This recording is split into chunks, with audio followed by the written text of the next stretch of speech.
in my purpose. I'm walking in my. So today with us on Stool Talk, we're honored to have a special guest, elite student athlete, one of the best in the area, one of the best in the state of Ohio. Here on Stool Talk, we walk in our purpose on purpose, and today's guest is doing that. Matter of fact, she's balling in purpose. Great team player. She worked hard. When it's all said and done, she'll be one of the greats at her high school that she attends. Today we have with us the one, the only Miss Daniah Trammell. How you doing today? I'm doing good. Are you, sir? Good, good, good. So, how did this basketball journey start with you? Was basketball even your first sport? No, no, sir, was not. So I was actually more of a softball type of girl. I was playing softball in the fourth grade, fifth grade, and sixth grade, and then I got into basketball a little bit in the sixth grade when I played for the Thunderbirds. It was like a rec team, but Mhm. I wasn't serious about it at all. I was like, I'm a softball girl. I like cleats, bats, and helmets. Like I don't want to be no hooper at all. But so middle school comes and I end up trying out for my basketball team because my grandpa was like, "You tall, you go do something more to softball. We gonna get you in the basketball side." So I tried it. I still wasn't feeling it until one day I ended up getting connected with my godmother now, Amber Gray. Shout She out was to like, Amber. yes. So she was like, so yes, she was like, oh yeah, she's raw. You know, I'm gonna get her right. Just trust me, blase, blase. So I ended up training with her. Then I ended up joining her AAU team. And this is like my eighth grade year. So I'm like, okay, we might as well. Cause I think after that, I wasn't done completely with softball, but I'm like, I can already tell they want me to be a basketball girl. So I might as well just roll with the punches. So Yeah. I ended up doing that and I ended up loving it. Like AAU, like just the exposure that you got from it, traveling and all that. Like that's what I love to do. So from then on, it just went straight up. Like literally right after that, my ninth grade year, I ended up going to Winton Woods with Amber, only known her for a year. So literally from right there, when I said yes to go train with her and join her AAU team, it just went straight up from there. Yes. Yeah. So, as you was younger, growing up in Cincinnati, did you used to watch Chance Gray play? The thing is, I was never into basketball at all. Like I was only into softball. I used to watch softball, like college softball, all the time. Like I really started getting into basketball and knowing more of Chance when I was like in eighth grade. Because I remember I was in the gym and she was working out in the gym. I'm like, who was that? Oh, she's like, oh, that's my sister. Don't worry about her. You know. But like literally the next year, I didn't even know the year after that I'd be playing with her as a freshman. So like time is just it's crazy. Wow, wow. So, when did you see that you were really getting good at it and your game started to elevate? Was it your freshman year because you played varsity? No, sir. Freshman year, the rebuilding that was going on, I kind of didn't have a choice because not a lot of girls tried out for the team. And so I'm like, you know, I was pretty big, a little bit raw. I could rebound. I like finish. So I'm like, I kind of had no choice. But I started seeing myself getting better my sophomore year and summer during AAU because after our freshman year ended, I'm like, oh my gosh, like, you know, we're not going to have like chance anymore. And we're still pretty young. Like, someone's going to have to step up. And I'm like, I've never been in this position. Like, what do I do? So I was just in the gym, like working my butt off, just working, working, working.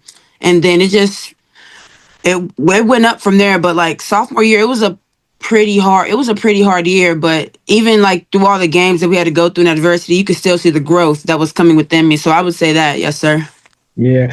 And what would you say to the younger athletes who might be having to deal with that being thrown fresh in the fire? Like, hey, you got to sink or swim. What would you say to them? What motivation or encouragement can you say now that you're on the other side because you went through it? What could you say to those athletes? I would say you just gotta roll with the punch, like roll with the punches and just pray. Like if you put the work in, like it's always gonna come back to you. It doesn't, you don't know when, but like if you put the work in, you know you work hard, it's always gonna come back to you. Like I promise it literally will. But you have to face certain things to get to the next step. It's not gonna be handed to you easily, especially with this game of basketball. You're gonna have to work for everything that you want. So that'd probably be my advice to the younger kids. Yes, for sure.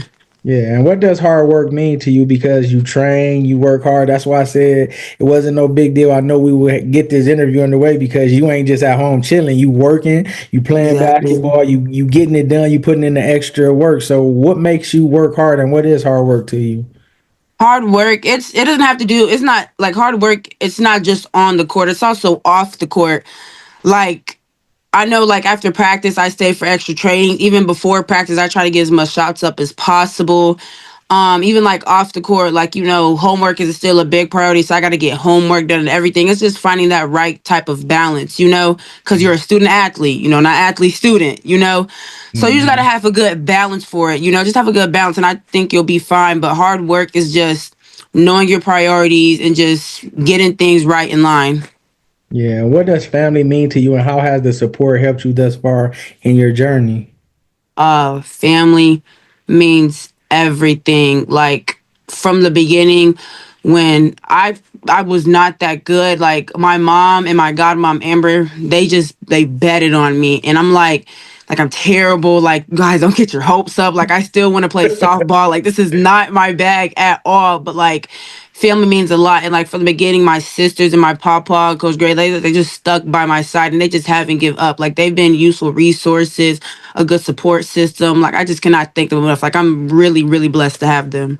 Yeah, well, you probably be able to play a little softball intramurals when you go to college if your coach I lets you. hope, because I do miss it. I do miss it. Don't get me wrong, I miss Yeah. it. So you went from just scratching the surface, not being good, to being good, to scoring 1,000 points. How that's a credible, I mean, over 1,000 because you're still going, but that's a credible milestone. What does it feel like to score 1,000 points? And what did it mean when you hit them 2 points? Was it 3 points that you scored? Was it 1 point that you needed? It was 6 points, and we were going against Lakota East. So I'm like, okay, I'm averaging, like, it was like the beginning of the season, like, okay, I'm averaging, like, 14 points. Like, it's gonna come to me. Like, let me not rush anything, shoot no, wild shots, and like them completely miss the rim and be embarrassed. I just, let the game come to me. And I know my teammates were gonna look for me because my teammates are not selfish at all. We move the ball and we take good quality shots. So I'm like, it's gonna come to me. So like, I shot the first one. Okay, 4 more points. Okay, got the layup. Okay, 2 more points. And I made it. But we didn't celebrate during the game because my coach does not go. He was like, we're going to celebrate after the game. We still got a game to win. We still got a game Yeah. to win. But it felt amazing. And honestly, I couldn't have done it without my teammates because those girls are not selfish at all. Like, they share the ball. And this year, we've been huge on that. So, everything, every award that I'm getting that's like put to my name, like the support system, like my teammates, like they deserve the credit first because without them, I would not be here, especially my coaches. Like, I promise. Yeah. Was y'all at home or y'all was away when you got the 1,000 point? We were away, but the next home game we ended up celebrating it. Okay. Coach Gray don't play that. He don't play no games, do Now he no, you gonna celebrate off the court when you at home. Right now we got a he? game to play. Yeah. As a senior, how have you embraced your role as a leader on and off the court?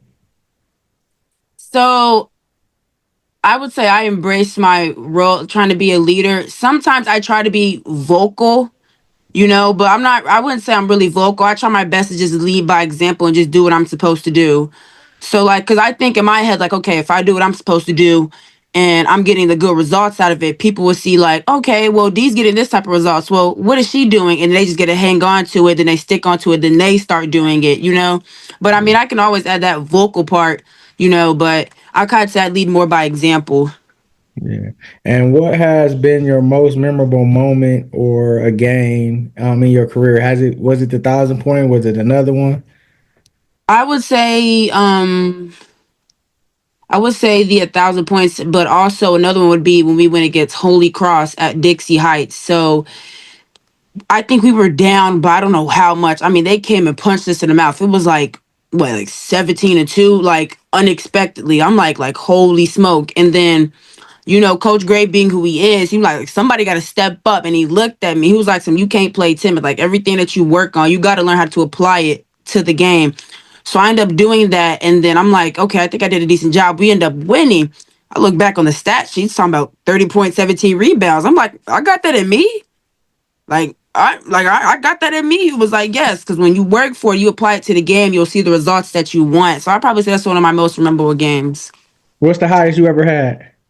I think that 30 points, that junior, I think it was, yep, 30 points. Yep. Yeah. How many boards you had? My highest boards, I had, I think 24 rebounds against Trotwood my sophomore Trotwood year. Madison? Yep. We played them back in the day. Wow, that's crazy. Wow. Winton Woods has built a strong basketball culture, as we were talking about before. How has playing in this program shaped you as an athlete and a competitor? I mean, just being around people who wants to win, it just shaped me to let me know that like every day you get in the gym, just value what you have and use your resources, because like even when Amber used to coach there, like she used to tell me her story how, she was playing basketball and like boom, all of a sudden it got taken away from her. So just value the time that you have and just every next like the next day is a new day to get better and pour into your game. Like you're gonna have bad days, you're gonna have good days, but your mental got to be strong for whatever comes your way. So I think Yeah. that's really, really helped me. Yeah. And when I got Daniah on my team, what are you bringing to the table? Like, what am I getting? Somebody with lots of energy, real, real physical. I don't shy away from physical contact at all. If you want to bump, let's bump. I don't mind at all. Somebody that's really explosive and just trying my best and always cheer my teammates on. I just want to bring as much as I can, but you will definitely get explosive, rebounding, a little bit smack talking, just a little bit. That's what you're going to get. Yeah. What made you choose the University of Buffalo? And what was your journey like in recruiting? Like, what was your process like? So, what made me choose the University of Buffalo, I would say the style of play and the coaching staff. Because Coach Becky, she coaches just like my high school coach. And I love being around people who's passionate about the game. And I went to a practice. She was all over the place and I loved it. She was getting up in the players' face. I'm like, yes, Coach Becky, yes. So, like, just seeing that and knowing where I'm coming from, I knew it was a home away from home because that's what I wanted. And I felt like Buffalo fit that perfectly. Like it was like, yes, amazing. I want to go here. Coach Becky, I want to commit. Let's go. I want to be a bull. But I'd say my recruiting process, it was pretty hectic because I think in my sophomore year of summer, I ended up coming back from a Nike Nationals tournament. And then the next day, I was getting phone calls after phone call after phone calls. And before you know it, I got like 6 offers in one day. I'm like, holy smoke, like this is not real. I'm like, oh my gosh, like this can't be, like, what am I going to do? Like, I'm just thinking like, okay, what's the next step? So I'm asking my coach like, okay, I got offers. I've been wanting this. What's the next step? But it just kept coming and coming and coming. But like my advice for younger kids who's going through a situation right now with the recruiting process that could be stressful, I would say by the end of the day, it's a business and you don't want to waste nobody's time. So if you know for a fact you don't want to go there, just tell them up front. All they're going to do is cross your name off and go to the next person. But if you're interested, they're going to keep your name on, but always have the next person up just in case you change your mind. So by the end of the day, it's just a business. Yeah. How do you see yourself fitting into the program at the next level? Hopefully with my energy and just being competitive. I mean, I for my freshman year, I mean, it would be great to start, but there's gonna be people there before me, and I know I'm gonna have to work my tail off. But I just want to be someone reliable for energy and just being real competitive and not scared to back down. Like if I can start off the bench, that's amazing. If I can come off the bench, that'd be even perfect because an opportunity is an opportunity in my eyes. So I just want to be the best player that I can and be that player that Coach Becky recruited me to be for her program. Yeah. What are you most excited for as you prepare to go to college? Like you leaving home, you're gonna be up there. Like what are you most excited for and what are you kind of nervous for? So I would say I'm really excited about the freedom. Even though I have freedom now, but like just being in a different state in New York, and I love New York, like it's gonna be different. I would say that. And one thing I'm a little bit nervous about is like I don't know if I'm gonna get homesick or not, but I'm so adventurous. So I'm like, nah, mom, I'm not gonna miss y'all. I'm gonna call you guys, but I ain't gonna miss y'all. But I don't know. I'm a little bit nervous with that homesickness feeling, but then again, I'm just gonna roll with the punches, and I'm just blessed to be going to college in New York, like my favorite, favorite, favorite state. So Yeah. yes, I like y'all black and royal blue jerseys. Yeah. Them Ooh. go hard. Them go hard. I know what you're talking about too. Yes, yes, yes, yes, yes. Yeah, you already answered that. I'm glad you let the youth know about the recruiting process. You're an elite scorer. You're an elite athlete. Greatness is always inside of you. So I'm glad that you really allowing yourself to see, what God has blessed you with and put inside you. What aspects of your game do you take most pride in? I would really say my physicality and my explosiveness. I would really say that because I feel like that's two big reasons why coaches kind of recruited me and the passion that I have for the game. I would probably say that's the three big things that I really love about my game. I would say that. Yeah, definitely. And what part of your game you think you worked on the most as you prepared for the next level, or do you feel like you have to? I would say IQ, shooting, and defending. So I'm really big on IQ. I really want to work on my IQ before I leave off to college because those reads I'm everything that's getting taught now at the high school level, like they're gonna tell you, but like at college, you're gonna have to learn to figure it out yourself. Like, okay, this ain't working. I gotta take to myself, like, why is this not working? And blase. And I would say shooting, because I feel like I know my coach said like if you can shoot the ball, that's good. But if you can shoot and defend, that's great. So that's like the three big things that I want to teach myself before I leave off for college. Yeah, and you said Amber Gray has really influenced your basketball journey thus far. Yes. Yeah, she's amazing, and I love her. We had her on here for an interview, and her team and her players, and you guys all say the same thing: how she puts work in, how she makes you get better, how she is selfless because she puts her all into the game, and it's showing. You are a product of it. The other players is a product of it, and it's gonna be more to come. So that's great that you guys are listening to what she's saying. You guys are taking initiative because here you said, man, I'm not that good, but you scored 1,000 points and more. And it's people that's good that can't even score 1,000 points that might not never get a chance to, and they play a lot. So that's good. How do you mentally prepare for games? Like, what's the vibes in the locker room? Is you zoned out? You listening to music? If so, what you listening to? Okay, so before I'm pretty nervous before any game. It doesn't matter who we are going against. I'm nervous. It doesn't matter. Usually I do zone out a lot and I try to stay to myself. But like then again, I'm a pretty loud person. So like I gotta get crack a little jokes every now and then, laugh it up with Coach Gray a little bit just for the game. And music is a big part. Like I listen to calm music like Frank Ocean before the games. Like I tried to listen to rowdy, like turnt music. Like I want to go to the game like, okay, let's rebound, let's box out, let's get Yeah. the win. Like I have to be in I have to be really calm because I can be like, if I listen to loud music, I get like, okay, I gotta do this, I gotta do this. I'm like, no, I want to be calm. So Frank Yeah. Ocean it is. And then unleash the beast when you get on the court, huh? You hear me? Yes, sir. Yes, So sir. when you get fouled, is it and one, or you just going to the line? It depends how hard I have to work for the and one. So if it's like a little baby and one, somebody hit me like this, and Yeah, then and I caught a foul, I just be like, and one, let me just make this free throw. But if I have to work for that bucket, I'm over here dodging people shot fake, and they still on me. Somebody pulling my jersey, and I go up and score. Oh, you gonna hear it? I'm bringing it out from the chest and the one. If I have to yeah, work for it, I'm gonna get real loud. yeah. Who is the funniest on the team? I'm not gonna lie. Everybody on my team is pretty goofy. I'm not gonna lie. Even Coach Gray. Even Coach Gray. I'm not gonna lie. I'm gonna say everybody because everyone has their days, but I'm gonna say it's Strawberry. Strawberry is really goofy. Like she's really funny. Who the best dancer on the team? Who the best dancer? Best dancer.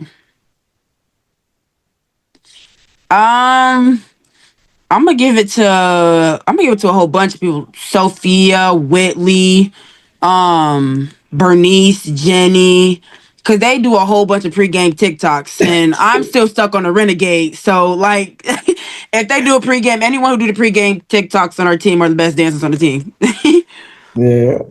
As a senior, what legacy do you hope to leave behind for Winton Woods, and how do you hope to inspire the younger players coming up? Ooh, so the legacy I want to leave on Winton Woods.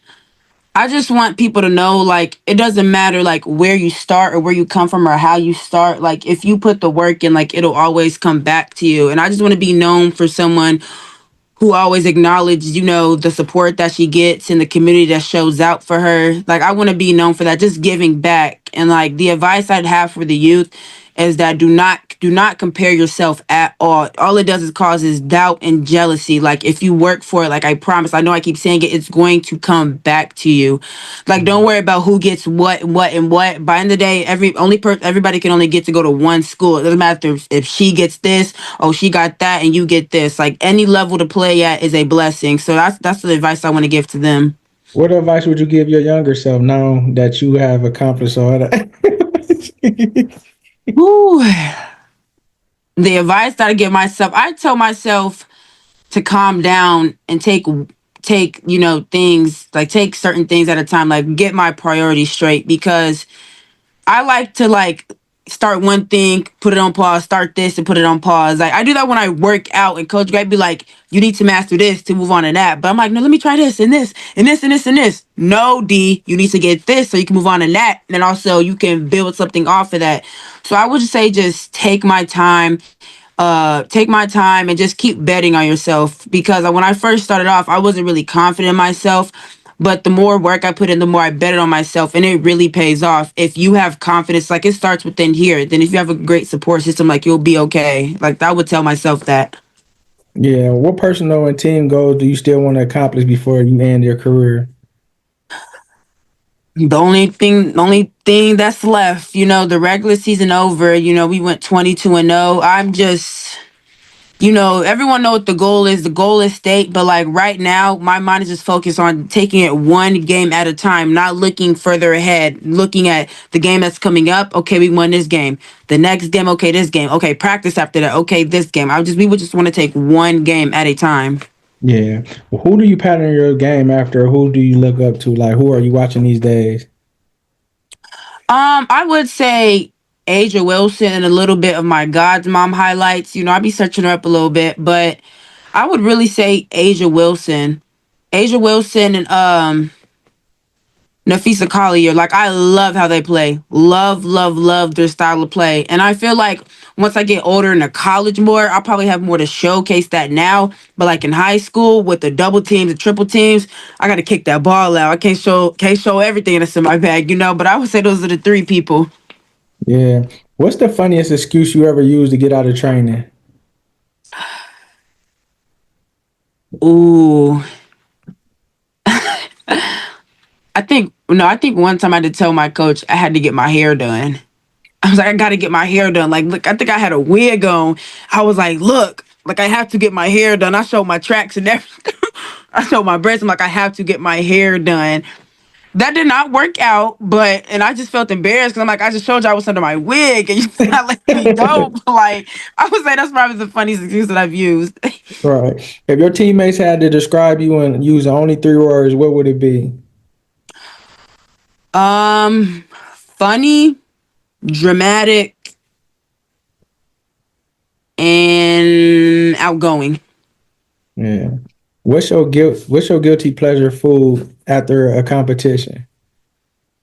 Ooh, I have a lot. I like ice with like Kool-Aid powder on top, or I'll do Cheez-Its with Chick-fil-A sauce. Like, I have weird combos that I mess with, especially after practice. Like, the cravings be insane. Like, I have a Pop Tart and I'll put syrup on top of it. Like, it's wild. I'm not gonna lie. I don't be telling nobody that because they think like I'm an athlete, I eat different. Like, no. But I have to get that fixed before I leave off to college though. What's your top three pair of shoes? Tennis shoes. Ooh, see, I'm not really a shoe head, really. Like, I be getting my shoes off of Amazon. I say that with pride. But I probably say Crocs, um, any type of platform shoes, like cute sandals with platforms, and clogs. Uh, Real um, simple. you said real simple. Real simple. um, if you could say something to the youth, whatever comes to your heart, what would you say? I guess this one ever comes to my heart. Just stay true to yourself and keep being you, because I know for me, like growing up with like other kids, like you can compare yourself to what some person have. Just keep being true to yourself. That's the biggest advice I give them. Like keep being true to yourself and don't change for anyone or anything. Yeah, on your jersey number 33, Yep, yes, sir. would you be able to get that in college or you don't know yet? I don't know, but you just reminded me. I think I'm about to go look at the roster again because I don't know. I think someone does have 33, but like any jersey number I get, I'm just going to try my best to make something out of it. Because freshman year, I thought I was cute coming in talking about, no, I won't number. I won't number. I tried to get a single digit number. I'm like, they got number 7. They looked at me like D. So every time you gonna get the biggest jersey. So I got number 33. I'm like, nobody wants to wear 33.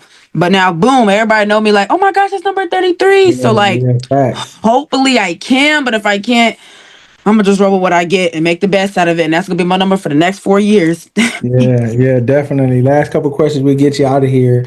Number 0 for the Winton Woods football team.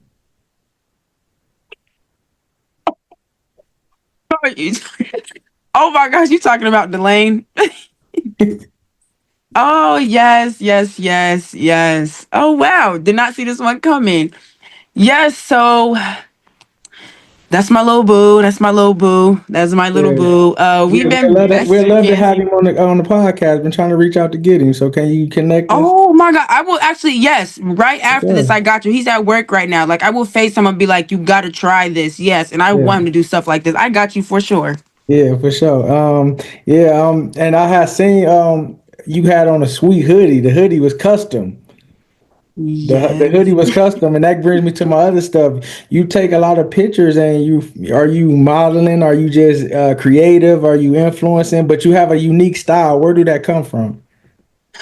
So my unique style, I would say that comes from, I don't know. I mean, I'm not gonna. I would say it comes from Pinterest because I've always liked to dabble in different things and like go outside the box. Because I feel like okay, if I go outside the box and I can rock this, like I'm like the definition of cool. But like, I would say I'm pretty creative because like I know like certain Sundays, like me and my family be like, you know what, we're bored. Let's just put on some clothes and go take pictures. Like I'm taking pictures this weekend for fun. So I am really creative, and I'd be like my influence would probably be it'd be a lot of TikTok people, I would say. It would be, but like I love taking photos and I used to want to be a model till I got into basketball. But I don't know, maybe I could pick up an NIL deal that has Yeah, to make me, yeah, model for facts. someone's brand. You don't know. So if someone's out there, I'm Yeah. open. My three favorite is the cardigan sweater with the leather jacket, the Mm, custom hoodie, like I said at the football game, because being a sports person, and the '88 jersey. You killed it with the football thank jersey. you. You killed it. So that's why I know you got a little different swag that everybody can't do, and everybody is trying to be like the next person, but your style is so creative and authentic. That's what made it sticks out too as well. Thank you. Yeah, definitely. So yeah, we thank you. We're spotlighting you for the great student athlete that you are. Deny you have everything inside you that you need to be great. Greatness is definitely inside you. So we pray that you finish this season on a strong note. We pray that you have favor in your next journey when you go to Buffalo. May God give you favor in the classroom, on the court. May He allow you to be able to be great in everything that you do. Whatever your hands touch, may it be blessed. When you go on that court, be able to play with confidence, be a leader, do not be scared, be bold as a lion, have that courage, and be great. We're going to be spotlighting you, we're going to be watching you, we're going to be sharing this, hope to get another interview when you will go to the Buffalo Bulls, so just continue to be great. Yes, thank you. That was amazing. Like you over here preaching. Like I appreciate that. Thank you, sir. For Thank sure, you. for sure, yeah. Because you went from not knowing how to play and being scared to dominating, and allowing your legacy to be on. And that's why we do these interviews, for other people can see your journey. And a lot of the Winton Woods middle school kids that watch you, that be at the game, they want to be like you. They want to know what it takes. They want to know what's in the DNA. Now they can see it. The where to next players that then seeing you move up. up. They pattern their game after you know. So they're going to be the next generations of you, and you're leaving a good legacy. So, you know, continue to do that. Send me some of your teammates. Send me number 0, and you know, connect me to wherever. Okay, I got you. Thank you, sir. Yeah. Ladies and gentlemen, the one, the only, Miss Daniah Trammell. Thank you. Yep. Appreciate it.